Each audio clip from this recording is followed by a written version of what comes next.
요한계시록 2장 18절 말씀부터 끝절까지 저하고 한 절씩 교독하십니다. 두아디라 교회의 사자에게 편지하라. 그 눈이 불꽃 같고 그 발이 빛난 주석과 같은 하나님의 아들이 이르시되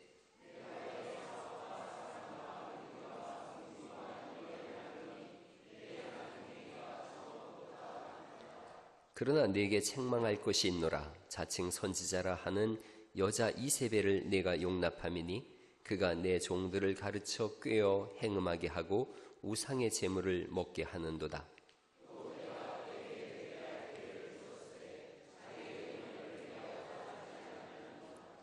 볼지어다 내가 그를 침상에 던질 터이요 또 그와 더불어 간음하는 자들도 만일 그의 행위를 회개하지 아니하면 큰 환난 가운데에 던지고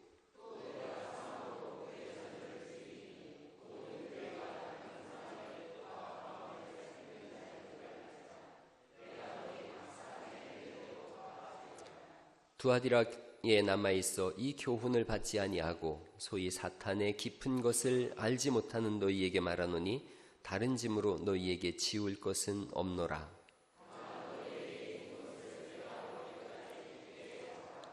이기는 자와 끝까지 내 일을 지키는 그에게 만국을 다스리는 권세를 주리니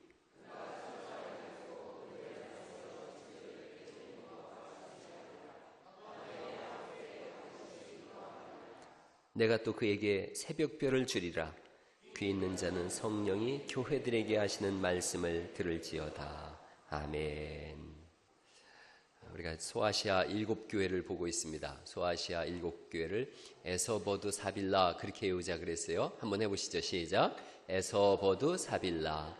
지금 저 지도에 보시면 반모섬에서 사도 요한이 이 요한계시록을 써요. 그래서 편지를 보내면 이 당시의 편지는 순회 편지예요. 그러니까 한 통을 쓰면 그걸 돌아가면서 읽는 거예요. 그러니까 저 지도에서 첫 번째 보이는 교회가 에베소 교회예요. 그러니까 에베소 교회에서 읽고 그 옆에가 이제 서머나 교회죠. 서머나 교회가 있고 버가모 교회가 있고 눈으로 지금 따라오는 거죠.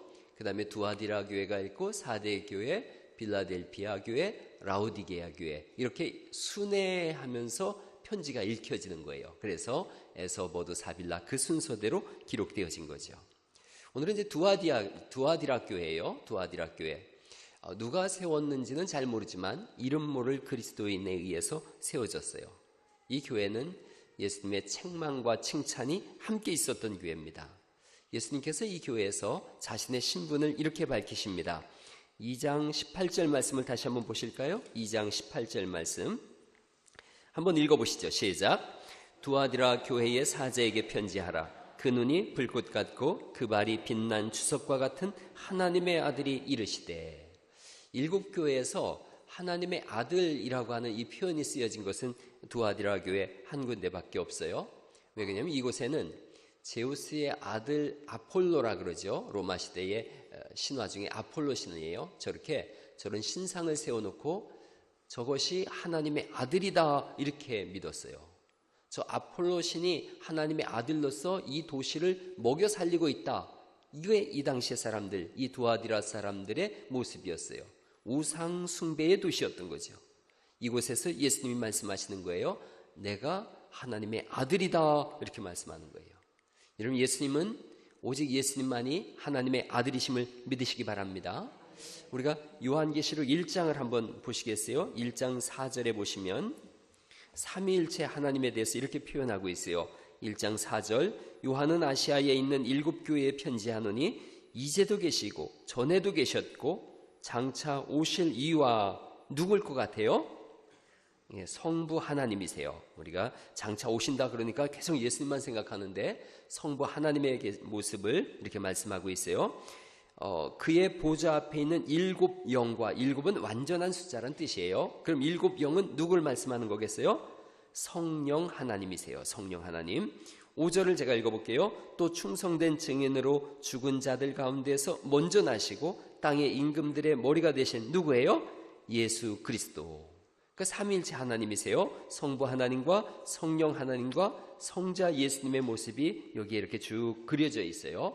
예수님께서 스스로 말씀하시는 거예요. 나야말로 삼위일체 중에 한 분이신 그리스도 예수 하나님의 아들이시다 이렇게 말씀하고 있어요.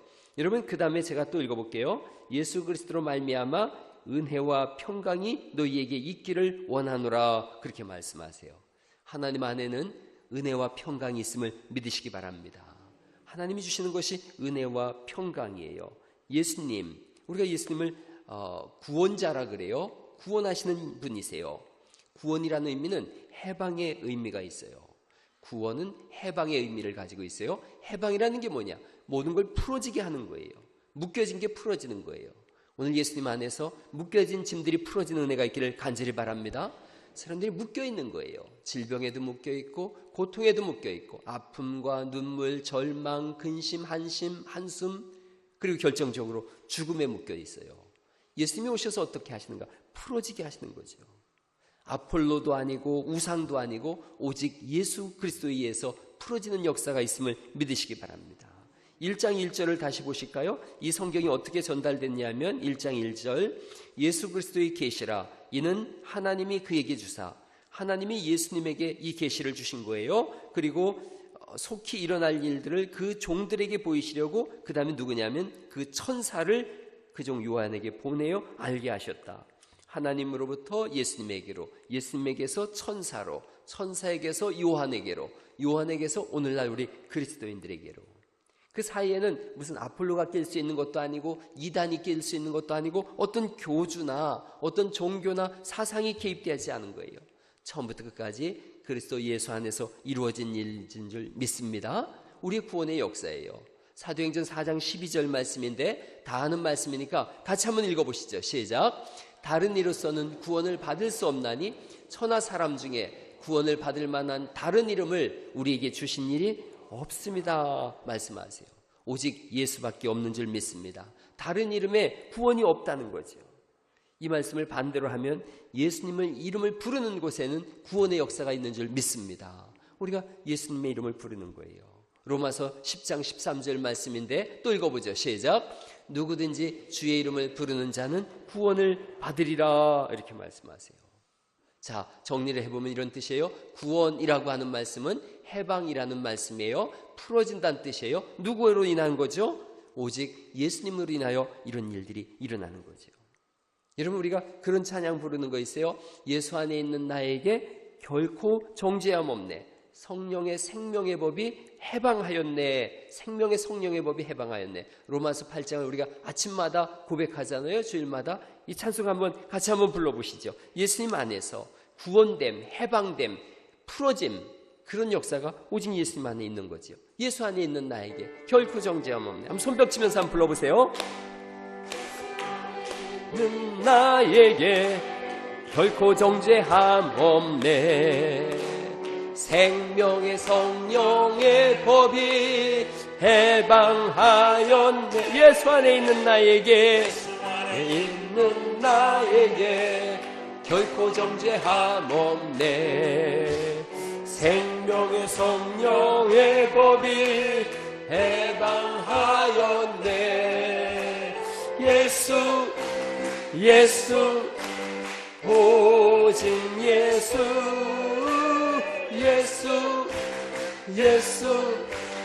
오직 예수 죄와 사망에서 나를 구원했네. 죄와 사망에서 나를 구원했네. 해방되었네. 죄와 사망의 법에서 해방되었네. 죄와 사망의 법에서. 할렐루야. 우리 예수님의 이름을 부를 때마다 이런 풀어짐의 역사가 있는 줄 믿습니다.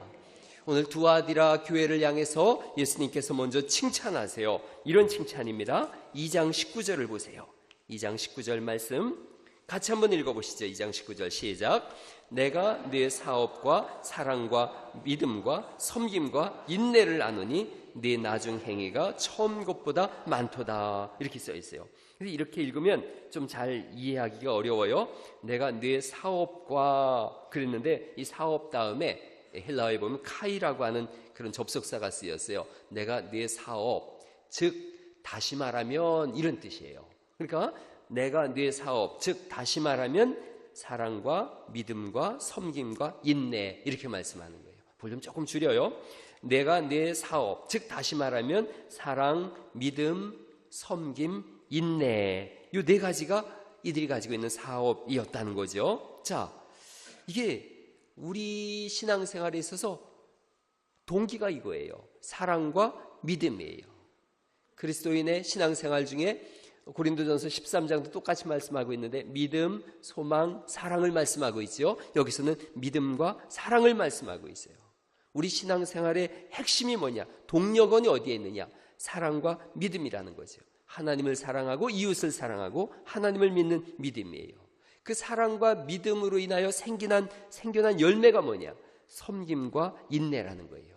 사랑과 믿음 속에서 섬김과 인내가 생겨나는 거예요. 그래 이렇게 정리하는 거예요. 사랑으로 섬기고 믿음으로 인내하는 거예요.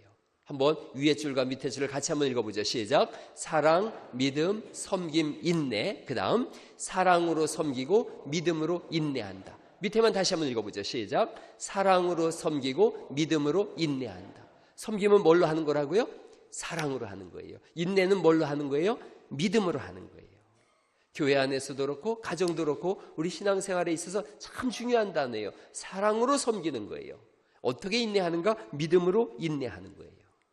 여러분 신앙생활하면서 교회에서 가장 빈번하게 일어나는 일 중에 하나가 오해에 관한 부분이에요. 오해. 제가 아는 목사님 지난번에 만났는데 교회 간 지 1년 됐대요. 1년 돼서 어디 급하게 나갈 일이 있었는데 장로님이 잠깐 뭔가 드릴 말씀이 있다 그러더래요. 근데 막 지금 시간은 급해져 있고 그래서 목사님이 제가 다녀와서 장로님하고 말씀을 나누면 어떨까요? 그랬더니 그렇게 하시죠. 갔다 왔다는 거예요. 한 달 뒤에 이 장로님이 갑자기 당회를 열자고 하더래요. 그 당회를 열었어요. 당회 속에서 이 장로님이 그렇게 얘기하시더래요.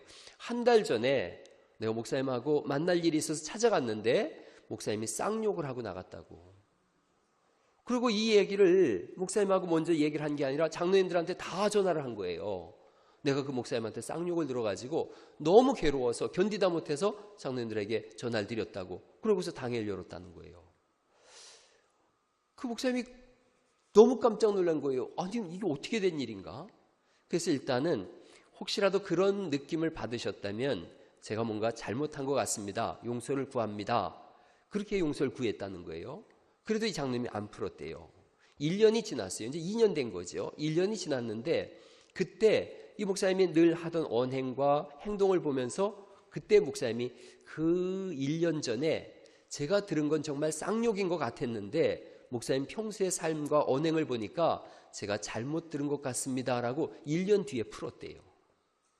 여러분 우리가 듣는 게 꼭 다는 아니에요. 어떻게 그럼 견디는가? 믿음으로 인내해 보는 거예요. 제가 지난번에 드렸던 말씀 있잖아요. 식당 안에서 누가 인사를 이렇게 정중하게 하는데 제가 이렇게 손을 흔들어 줬어요. 제 눈에 교회 청년이었거든요. 그래서 그러고 흔들어 줬어요. 그리고 딱 보니까 그 청년이 내 앞에 있는 거예요. 다시 문을 열어봤더니 박용만 장로님이 저한테 인사를 했더라고요. 그래서 제가 가서 장로님한테 장로님 나 청년인 줄 알았어요. 제가 그랬어요. 그런데 작년 재작년이었으니까요. 장로님이 오해를 했을까? 그렇지 않은 거예요. 제가 벌써 이 교회 이제 4년이 넘었었으니까 그때는 제가 평소에 어떻게 했는지를 알고 있거든요. 인사를 하면 저도 인사를 정중하게 하고 절대로 내가 우리 교회 장로님이나 집사님, 권사님들한테 손을 흔들어서 이렇게 하진 않거든요. 그러니까 오해였다는 걸 알고 있는 거죠. 잘못 봤구나 이걸 알고 있는 거예요. 신앙생활에 있어서 이게 중요해요. 내가 보는 게 전부가 아니에요. 내가 보고 느낀 게 확신한다 그러지만 그렇지 않아요. 우리는 나 중심으로 해석하고 나 중심으로 이해해요. 그러고는 혼자 실망하고 아파해요. 그럴 때에 사랑으로 섬김과 믿음으로 인내하는 것, 이걸 생각하는 거예요. 오해는 몇 년 지나야 풀리는지 아세요? 오해예요. 5년은 간다 그래요. 한번 오해가 생기면 5년 뒤에나 풀린대요. 그런데 그 안에 풀리면 좋은데 안 풀리면 끝까지 시험 드는 거예요. 교회 안에 누가 왔을 때, 새 가족이 왔을 때 꼭 생각하세요. 우리는 첫 인상으로 그 사람의 전체를 판단하려고 그래요. 그래서 첫 느낌을 가지고 평생 그 사람에 대한 선입견을 가지려고 그래요. 내가 아는 게 전부가 아니에요. 오래전에 아바타라는 영화 제가 봤어요. 거기서 이렇게 인사하더라고요. 내가 당신을 봅니다. 그러더라고요. 그게 I see you예요. 내가 당신을 봅니다. 이런 뜻이에요. 그런데 그 속엔 굉장히 중요한 의미를 가지고 있어요. 저 다른 나라의 실제 인사말이래요. 처음에는 이렇게 보는 거예요. 그러나 조금 지나면 C는 보다란 뜻도 있지만 안다란 뜻도 있어요. 내가 당신을 압니다 하는 거예요. 처음엔 보는 거예요. 그러나 시간이 지나면서 알아가는 거예요. 그래서 내가 당신을 압니다 이렇게 하는 거예요. 한번 옆 사람하고 인사 한번 하시죠. 내가 당신을 봅니다. 한번 해보시죠. 시작. 네. 그래요. 이렇게 보는 거에 시작하는 거예요. 그러나 사랑으로 섬기고 믿음으로 인내하는 거예요. 그럼 나중에 어떻게 하면 되는 거예요? 내가 당신을 압니다. 한번 해보시죠. 시작. 그렇습니다. 내가 당신을 압니다. 교회 안에서 이게 중요한 거예요. 이 일을 19절 말씀을 다시 보실까요? 19절 말씀을 다시 한번 읽어보시죠. 시작. 내가 네 사업과 사랑과 믿음과 섬김과 인내를 아노니 네 나중 행위가 처음 것보다 많도다 이렇게 말씀하고 있어요. 그러니까 가면 갈수록 더 많은 사랑의 섬김과 믿음의 인내가 있었던 거지요. 사랑이 풍성한 그런 교회였어요. 섬김이 풍성한 교회였어요. 잘 견뎌주고 이해해주는 교회였어요. 그런데 이 교회에 한 주님의 책망이 있더라는 거죠. 20절 말씀을 또 읽어보시죠. 20절 시작. 그러나 네게 책망할 일이 있노라. 자칭 선지자라 하는 여자 이세벨을 내가 용납함이니 그가 내 종들을 가르쳐 꿰어 행음하게 하고 우상의 제물을 먹게 하는도다. 이렇게 말씀하세요. 여자 이세벨로 인한 우상 숭배가 들어온 거예요. 여러분 여기 여자라고 하는 이 호칭은 예수님도 어머니 마리아를 보고 뭐라고 불러요? 여자요 이렇게 했잖아요. 아주 지체가 높은 귀부인을 부를 때 붙이는 호칭이에요. 그래서 아마도 이 이세벨이라고 하는 이 여자분이 목사의 부인이거나 장로의 부인이거나 아니면 그 교회에 가장 뭔가 세력을 가지고 있는 권력을 가지고 있는 혹은 지도자의 부인이었을 것이다 라고 생각되어져요. 자칭 선지자라고 하고 있어요. 그런데 이 사람이 선지자는 하나님의 말씀만을 전하는 사람을 선지자라고 해요. 그러니까 자칭 선지자는 될 수가 없는 거예요. 하나님이 세울 때만 선지자가 될 수가 있어요. 그런데 이 여자는 자칭 선지자예요. 권세 있는 여자예요. 한 중심에 있는 여자예요. 사람들이 존경하는 여자예요. 그런 여자 이세벨, 그런데 자칭 선지자예요. 강력한 영향력을 가지고 있는 사람이에요. 여러분 교회 안에서도 그래요. 이렇게 집단이다 보니까 교회도 신앙생활하다 보면 영향력을 가질 때가 있어요. 영향력이 주어질 때가 있어요. 교회는 그래서 권력을 분산화하는 거예요. 교회는 권력을 집중화하는 것이 아니에요. 교회의 중심에 정점에 누가 서 있느냐? 목사가 서 있어요. 그런데 권력의 중심에 서 있는 것이 아닌 거예요. 교회에 장로님들이 계세요. 권력의 중심에 서 있는 것이 아니라는 거예요. 목사와 장로는 어떤 일을 하느냐? 교회 일꾼이라고 해요. 일꾼. 일꾼의 의미를 모르시나요? 아시지 않습니까? 일꾼은 섬기는 사람인 거예요. 목사는 말씀으로 섬기는 일을 해요. 당회원들은 행정으로 섬기는 일을 하는 거예요. 이 일이 너무나 중요한 일이거든요. 일꾼이 일을 엉망으로 하면 모든 일이 엉터리가 되어지니까 그래서 일꾼을 세울 때는 그렇게 검증하고 점검하고 서약까지 받아야 되는 자리죠. 그래서 그렇게 일꾼이 세워지면 여러분이 해야 될 일이 뭐냐? 세워진 일꾼을 향해서 잘 순종하는 거예요. 이 두 가지가 같이 가야 돼요. 목사와 장로, 즉 교회 어떤 정점에 서 있다라고 생각한다면 일꾼으로 잘 섬기는 거예요. 그러면 성도들은 어떤 일을 하는가? 순종하는 거예요. 섬김과 순종, 이게 뒤집어지면 안 되는 거예요. 그래서 교회의 일꾼된 사람들, 또 교회 한 중심에 서 있는 사람들, 늘 겸손한 마음으로 어떻게 섬길까 이걸 생각하고, 또 교회 성도들은 그들을 세웠으니 어떻게 순종할까 이걸 생각하는 거죠. 이세벨은 교회 권력의 절정에 있었어요. 그리고 그 절정의 권력을 가지고 이 여자가 한 일이 뭐냐? 우상을 끌어들여 온 거예요. 여러분 20절 말씀을 보실까요? 거기 보시면 네게 책망할 일이 있노라 자칭 선지자라 하는 여자 이세벨을 네가 용납함이니 이렇게 말씀하세요. 이 이세벨이 어떤 사람이냐? 발람의 교훈이라고 우리가 이 성경을 읽었어요. 니골라당이라고 읽었어요. 이세벨이라고 읽었어요. 이들이 오늘날 말하는 이단들이에요.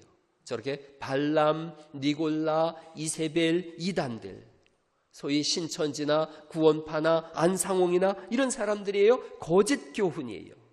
오늘날의 이단 형태와 아주 동일해요. 하나님의 깊은 것이라고 자꾸 이야기하고 있는데 사실은 하나님의 깊은 것이 아니라 사탄의 깊은 것을 자꾸 전하고 있더라는 거죠. 하나님의 깊은 것이라고 하고 있지만, 신령한 것이라고 하고 있지만 성경에서 위배되는 거예요. 죽이는 말이에요. 멸망으로 이끄는 거예요.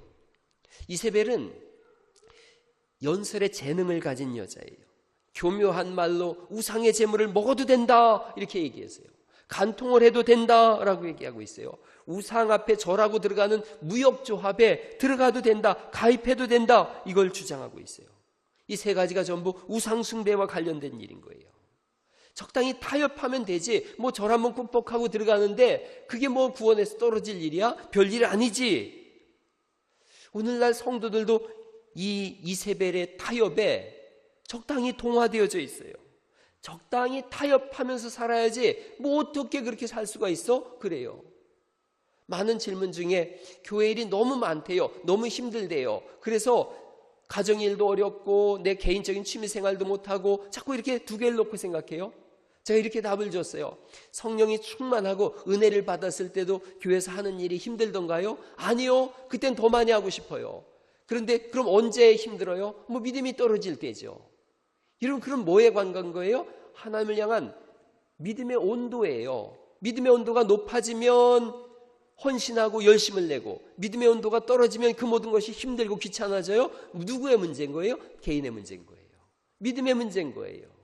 그런데 오늘날 타협도 그렇게 하는 거예요. 처음에는 믿음을 지켜야 되겠다. 오직 의인은 믿음으로 말미암아 살리라, 이 생각을 해요. 그러다가 시간이 좀 지나고 세상의 물결 속에서 적당히 타협하는 거예요. 이세벨이 주장하는 거예요. 예수님 플러스 뭐 좀 괜찮아. 제가 많이 듣는 말 중에 뭐 개처럼 벌어서 누구처럼 쓴다고요? 정승처럼 쓴다고요? 아니에요. 이것은 중국 속담이에요. 개처럼 벌어서 정승같이 쓴다. 직장에 관한 얘기일 수 있고 직업에 귀천이 없다 이렇게 얘기할 수도 있지만 아니에요. 뭔 짓을 하든 돈을 벌어서 교회 헌금 많이 하면 되지, 이 생각을 하고 있는 거예요. 예수님은 아니라고 말씀하세요. 바르게 벌어서 의롭게 사용하라는 거죠. 저는 성도가 식당을 하는 건 좋지만 그 식당을 하면서 술을 파는 건 안 된다고 생각해요. 우리 교회 안에서 혹시라도 누가 식당을 한다 그러시면 술 팔 생각은 절대 하면 안 돼요. 여러분, 타협할 수 없는 것들이 있는 거지요. 주초의 문제도 제가 늘 말씀드려요. 술과 담배 문제. 건배 이러면서 술잔을 높이 들고 찬찬찬 이런 거 하지 않기를 간절히 바랍니다. 누구나 다 한다 그래서 나도 가능하다 이렇게 생각하면 안 돼요. 제가 들어왔더니 어느 교회 장로님들이 모이면 술을 한 잔씩 들면서 회의를 한다 그래요. 이게 기준이 아닌 거예요. 기준은 하나님 앞에서 내가 말씀 위에서 세워지는 것인 줄 믿으시기 바랍니다. 성경은 이기는 자와 끝까지 주의 일을 지키는 자가 되라 이렇게 말씀하세요. 싸워서 이겨나갈 것을 말씀하세요. 동성애 문제도 마찬가지예요. 동성애 문제. 한국 나라, 이 나라가 동성애로 시끄러워요. 성경적으로 동성애를 저는 반대합니다. 동성애 기질을 가진 분들이 있다면 전 상담할 때 그렇게 얘기합니다. 하나님을 의지하라고. 그래도 안 되면 순결을 평생 지키라고 얘기해요. 순결을 평생 지키시오. 이거 못할 일이 없거든요. 이세벨은 타협하라고 그래요. 타협하면 편안해진다고 얘기해요. 타협하면 고리타분하지 않아도 된다고 생각해요. 여러분, 제가 만약에 멋있게 아주 폼나게 동성애 괜찮아요. 술 한잔 하는 거 죄 아닙니다. 주일에 들러산으로 한 번쯤 놀러 갈 수도 있지요. 문을 다 열어놓고 이것이 하나님의 사랑입니다. 그러면 여러분이 과연 역시 관대하신 하나님이셔, 역시 우리 목사님은 신세대야, 그럴까요? 아니에요. 우리 마음이 그런 말을 들을 때 이게 아닌데 라는 걸 알고 있어요. 그런데 이 두아디라 교회는 이세벨을 용납한 거예요. 사랑을 지나치게 강조하다가 진리를 잃어버린 거예요. 교회는 사랑 위에서 진리가 세워진 것이 아니라 진리 위에 사랑이 세워진 것인 줄 믿으시기 바랍니다. 한번 같이 읽어보죠. 시작. 교회는 진리 위에 사랑으로 세워진 것이다. 그럼요. 진리가 먼저예요. 그 위에 사랑으로 세워진 거예요. 두아디라 교회가 사랑을 강조했어요. 사랑으로 용납하고 사랑으로 섬기고 믿음으로 인내한 건 잘했는데 진리를 외면했어요. 이렇게 함으로 인해서 주님이 책망하는 거예요. 토저 목사님이 1963년에 돌아가셨는데 아주 훌륭하신 분이에요. 이분의 책이 지금도 아주 베스트셀러예요. 믿음의 타협은 없다, 이런 책을 썼어요. 믿음의 타협은 없다. 거짓 믿음이 횡행하는 시대예요. 영적인 무감각의 시대를 살아가고 있다는 거죠. 믿음의 길이 16차선으로 넓게 뚫어진 그런 고속도로가 아닌 거예요. 좁고 험한 길인걸요. 작은 문인걸요. 좁은 문인걸요. 좁은 길인걸요. 믿음의 길이 쉽지가 않은 거예요. 편안함과 즐거움과 적당한 타협으로 믿음을 지킬 수가 있는 것이 아니에요. 그걸 복음주의라고 하지 않아요. 편하게 대충 믿는 거, 그건 믿음이라고 하지 않아요.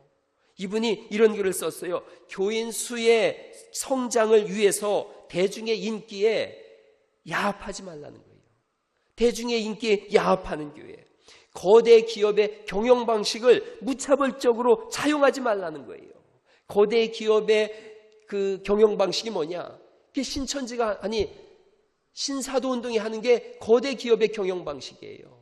오너 한 사람을 둬서 오너가 이렇게 좌지우지하는 거죠. 헐리우드식의 엔터테인먼트 방식의 예배에 도입하지 말라는 거예요. 막 조명이 화려하고 사운드가 화려하고 사람들의 감성을 자극하는 그런 헐리우드 엔터테인먼트의 방식을 예배에 도입하지 말라는 거죠. 물량적인 성장을 위해서 교회의 순결성을 포기하는 그런 시대에 살아가고 있는데 교회의 순결성을 지켜야 된다는 거죠. 잠에 취해 있는 당신의 가엾은 영혼을 깨우라는 거예요. 하나님을 진정으로 만나고 있는지 점검하라는 거죠. 영적인 무감각 속에서 벗어나서 목적 있는 삶을 살아가라고 말씀하고 있어요. 한번 따라해 보세요. 믿음에는 절대적으로 타협은 없습니다. 믿음의 타협은 없는 거예요. 우리가 타협하지 않기를 예수님의 이름으로 간곡히 부탁을 드립니다. 진리를 포기하고 이세벨을 용납한 사람들, 이들을 향한 주님의 징계가 있습니다. 22절 말씀과 23절 말씀을 같이 한번 읽어보십니다. 시작. 볼지어다 내가 그를 침상에 던질 터이요 또 그와 더불어 간음하는 자들도 만일 그의 행위를 회개하지 아니하면 큰 환난 가운데 던지고 또 내가 사망으로 그의 자녀를 죽이리니 모든 교회가 나는 사람의 뜻과 마음을 살피는 자인 줄 알리라. 내가 너희 각 사람의 행위대로 갚아주리라. 이렇게 말씀하세요. 두 종류의 사람으로 구별해서 말씀하고 있어요. 이게 되게 중요해요. 22절은 이세벨과 더불어 간음하는 자들입니다.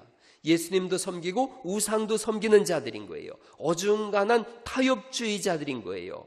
편안하게 대충 믿으려고 하는 사람들인 거예요. 그런데 이들은 아직 회개할 기회가 있다는 거예요.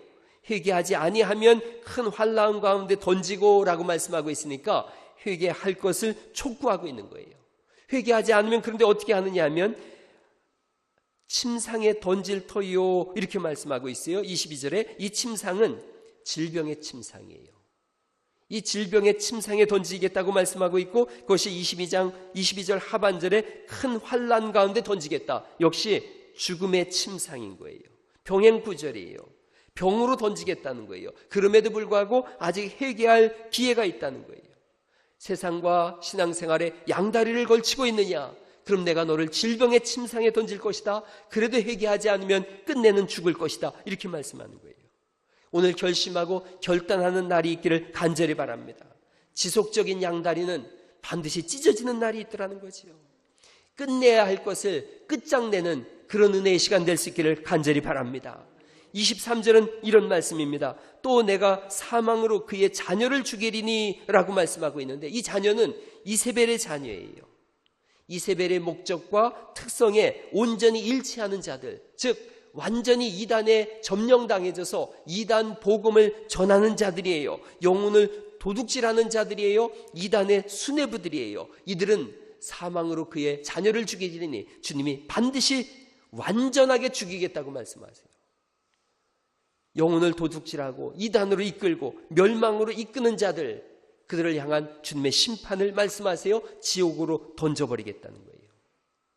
여러분, 이 말씀을 읽으면 사실은 이 설교하는 것이 얼마나 엄중한 것인지 몰라요. 얼마나 이 설교자가 중요한지 몰라요. 제가 잘못 알고 이단 사설을 전하거나 예수님을 드러내지 않거나 예수님이 증거되지 않으면 여러분은 병으로 떨어질 거라는 거예요. 저는 지옥으로 떨어질 거라는 거예요. 그래서 설교자는 자기 영혼을 걸고 설교하는 거예요. 그리고 여러분들도 생명을 걸고 설교를 들을 수 있기를 간절히 바랍니다. 상호간에 목숨을 걸고 전하는 것이고 생명을 걸고 듣는 것이 이 예배의 설교 시간인 거예요. 23절 말씀을 다시 보시면은 사람의 뜻과 마음을 살피시는 하나님, 이렇게 말씀하세요. 눈이 불꽃 같은 분이시다, 불꽃 같은 눈을 갖고 계신다라고 18절에 말씀하고 있는데, 전지하신 하나님이에요. 모든 것을 다 알고 계신 하나님, 속일 수 없는 하나님, 다 드러날 수밖에 없다는 거죠. 그 하나님 앞에서 발이 빛난 주석 같다. 주석은 청동, 노새 같은 뜻인데 이건 심판의 하나님이에요. 불꽃 같은 눈으로 지켜보시면서 이단 사설이 행행하거나 타협하고 있다면 내가 와서 그 빛난 주석 같은 발로 밟아버리겠다, 이렇게 말씀하세요. 심판을 선포하는 거예요. 발람, 그 이름이 바뀌어서 니골라가 되어졌고요, 그 이름이 바뀌어서 이세벨이 되어졌어요. 그리고 오늘날 신천지가 되어지고 구원파가 되어지고 안상홍, 문성홍, 이런 것들이 되어져요. 여러분, 이단들은 변장에 얼마나 능숙한지 몰라요. 우리 교회가 기독교 대한복음교회예요. 그랬더니 사람들이 처음 들어봐요. 처음 들어보면 어떤 생각을 하냐면 이단 아닐까? 이런 생각을 해요. 그래서 안전하게 어딜 가느냐면 예수교 장로회 예장을 가요. 예장이 안전할까요? 이단들은 변장에 얼마나 능수능란한데요. 예장이라고 하는 이름을 쓰는 곳만 해도 120개 교단이 있어요. 그런데 예수교 장로회 합동 중립, 이 교단이 있어요. 문선명이 만든 거예요. 예장이라고 다 쓰고 있는데 여러분, 예장 총화, 예장 성경 합동, 그러니까 예수교 장로회 성경 합동 측이 있어요. 예수교 장로회 합동 측은 정통이에요. 그런데 예수교 장로회 성경 합동이 있어요. 이만희가 만든 거예요. 예수교 장로회 성경 총회가 있어요. 예수교 장로회 총회가 있는데 그 앞에 성경을 붙였어요. 김풍이라고 하는 이단이 만든 거예요. 예수교 장로회 전도 총회 다락방의 류광수가 만든 거예요. 이제는 어디가 이름을 가지고는 어디가 이단인지 어디가 정통인지 아무도 몰라요. 갈수록 영혼 사냥이 치열해지는 그런 시대를 살아가고 있어요. 진리를 사수하고 교리서를 읽어가며 신앙을 지켜내는 것이 그 교회의 몫으로 이젠 바뀌어졌으니 여러분, 우리 교회에서 치열하게 말씀 위에 서서 진리를 사수해 나가는 그런 은혜가 있기를 간절히 바랍니다. 24절 말씀을 보시면 이렇게 되어져 있어요. 24절 말씀 같이 한번 읽어보시죠. 시작. 두아디라에 남아있어 이 교훈을 받지 아니하고 소위 사탄의 깊은 것을 알지 못하는 너희에게 말하노니 다른 짐으로 너희에게 지울 것은 없노라, 이렇게 말씀하세요. 여러분, 이만희가 주장하는 게 뭐냐? 사탄의 깊은 곳을 알려주는 거예요. 성경을 깊이 있게 해석한다 그러면서 어디를 끌고 가느냐? 사탄의 깊은 곳으로 끌고 가요. 들어보면 신기하거든요. 야, 이런 해석이 있었어? 신기해요. 그래서 자꾸 한 걸음 두 걸음 들어가는 거예요. 두아디라 교회를 향해서 말씀하는 거예요. 아예 배척할 것을 말씀하세요. 진리를 사수해라, 다른 짐을 너희에게 지우지 않겠다, 이렇게 말씀하세요. 교회의 가장 큰 사명이 뭐냐? 진리를 사수하는 거예요. 진리의 말씀을 굳게 붙잡는 거예요. 다른 짐을 지지 말라, 그렇게 말씀하세요. 목사는 아침마다 주일날 이렇게 11시, 10시 50분 돼서 교회 가족들이 이렇게 들어오는 걸 보면 그런 마음이 들어요. 애틋한 마음이 들어요. 한 주간 얼마나 고단할까. 세상에서 일하고 또 충성하고 가정을 지키고 공부하고 그런 지친 발걸음들이 들어오는 거예요. 지친 발걸음들이 들어와서 소망은 한 가지예요. 오늘 말씀을 듣고 한 주간 살아갈 수 있는 새 힘을 얻어야 되겠다, 이런 거지요. 그래서 예수님이 그 마음을 아는 거예요. 여러분의 상황을 알고 있고 고단함과 힘듦을 알고 계신 거예요. 그러니 주님이 뭐라고 하시냐? 다른 짐 지우지 말라는 거예요. 교회가 해야 될 가장 중요한 일이 뭐냐? 하나님의 말씀을 따라서 사는 삶인 것이지 다른 짐을 짓는 게 아닌 거예요. 여러분, 다른 짐으로 인하여 허덕이지 않기를 간절히 바랍니다. 말씀만을 잘 지켜나가면서 말씀을 따라 사는 거예요. 그래서 교회 안에서도 너무 짐이 많거들랑 와서 목사한테 얘기하세요. 목사님, 제 짐이 너무 많아요. 그럼 짐을 좀 내려드릴게요. 그게 중요한 거예요. 다른 짐을 지지 않는 거예요. 목사도 여러분이 목사에게 생계비를 주고 그래서 목사님 다른 짐 지지 말고 성경 열심히 연구해서 우리에게 진리의 말씀을 전해주세요라고 하는 것에 대해서 얼마나 감사한지 몰라요. 그런데 제가 그러면 어떤 일을 해야 되느냐? 여러분이 양다리를 걸치고 있다 그러면 거기서 끄집어 내는 일을 제가 해야 되는 거예요. 타협하지 말라고 외쳐야 되는 거예요. 믿음의 삶을 다시 시작하라고 요청하는 거예요. 주님이 그렇게 말씀하시잖아요. 그렇지 않으면 내가 죽음의 침상으로 던지겠다 이렇게 말씀하시잖아요. 제가 여러분에게 해줄 수 있는 보상이 뭐냐? 하나님이 맡겨주신 일을 감당하는 게 뭐냐? 거기서 끄집어 내는 건 거예요. 오늘 다른 짐을 지지 말라라고 말씀하고 있어요. 교회가 어떤 이 말씀을 지키고 복음을 증거하는 일 외의 것으로 인하여 피곤하지 않도록 그렇게 잘 진행해 나갈 수 있기를 간절히 바랍니다. 이기는 자들을 향한 복이 있어요. 이기는 자들을 향한 복이 이렇게 말씀하세요. 만국을 다스리는 권세를 주겠다 그렇게 말씀하세요. 만국을 다스리는 권세. 26절 말씀 같이 한번 읽어보십니다. 시작. 이기는 자와 끝까지 내 일을 지키는 그에게 만국을 다스리는 권세를 주리니 그렇게 말씀하세요. 만국을 다스리는 권세라는 것은 예수님과 더불어 왕노릇하게 하시겠다는 거죠. 20장 계시록 20장 6절에 있는 말씀인데 같이 한번 읽어보시죠. 시작. 이 첫째 부활에 참여하는 자들은 복이 있고 거룩하도다. 둘째 사망이 그들을 다스리는 권세가 없고 도리어 그들이 하나님과 그리스도의 제사장이 되어 1000년 동안 그리스도로 더불어 왕노릇하리로다 이렇게 말씀하세요. 1000년이라는 것을 문자적으로 1000년 이렇게 해석하지 않아요. 1000년이라는 것은 아주 오랜 긴 세월이란 뜻이에요. 요한계시록 2장 10절에 너희가 10일 동안 환난을 받으리라 그랬거든요. 10일은 짧은 기간을 말하는 거예요. 짧은 기간 동안 환난을 받으리라. 그러나 비교해 주는 거예요. 1000년 동안 왕노릇하리로다. 로마서 8장 18절 말씀에 생각하건대 현재의 고난은 장차 다가올 영광과 좋게 비교할 수 없다라고 말씀하시는 줄 믿으시기 바랍니다. 끝까지 믿음을 지키고 이겨나갈 것을 말씀하고 있어요. 새하늘과 새 땅이 오고 있다는 거죠. 여러분, 그 다음에 한 절만 더 보죠. 28절 말씀 또 읽어보죠. 28절 시작. 내가 또 그에게 새벽별을 주리라 이렇게 말씀하세요. 새벽별은 예수님의 영광을 표현해요. 예수님의 승리에 참가하게 하는 특권을 주겠다는 거죠. 새벽별은 가장 빛나는 별이에요. 새벽별이 비친다는 것은 이제 아침이 오고 있다는 뜻이에요. 하나님 나라가 오고 있다는 뜻이에요. 그날은 심판의 날이면서 동시에 구원의 날이에요. 우상 숭배하지 않고 믿음을 지킨 사람들은 주님과 함께 영원히 왕노릇하는 그날인 거예요.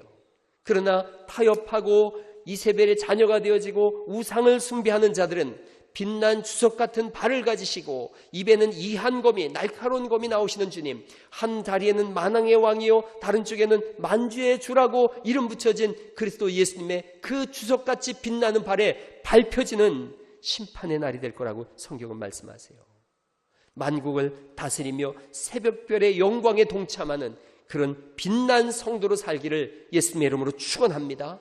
그를 위하여 우리는 물러서지 않을 것이고 날마다 이기는 자로 주님 앞에 서라라고 말씀하고 있습니다. 결론은 이렇습니다. 믿음의 정절을 끝까지 지켜라라고 주님이 말씀하시고 믿음의 정절을 끝까지 지키는 성도에게 두 가지를 주시는데 같이 한번 읽어보시죠. 시작. 만국을 다스리는 권세 새벽별을 주리라 말씀하신 이 권세를 주시니 그리고 우리를 홀로 두지 아니하시고 우리와 함께 하셔서 끝내는 이기게 하시는 주님 앞에서 오늘 결심하고 결단해서 오늘 이후에 내 신앙의 삶은 하나님 앞에 섰을 때 잘했다 충성된 종아라고 하는 그런 칭찬이 하늘로부터 오는 그런 삶을 살겠습니다. 결심하고 결단하는 그런 은혜가 있기를 예수님의 이름으로 축원합니다.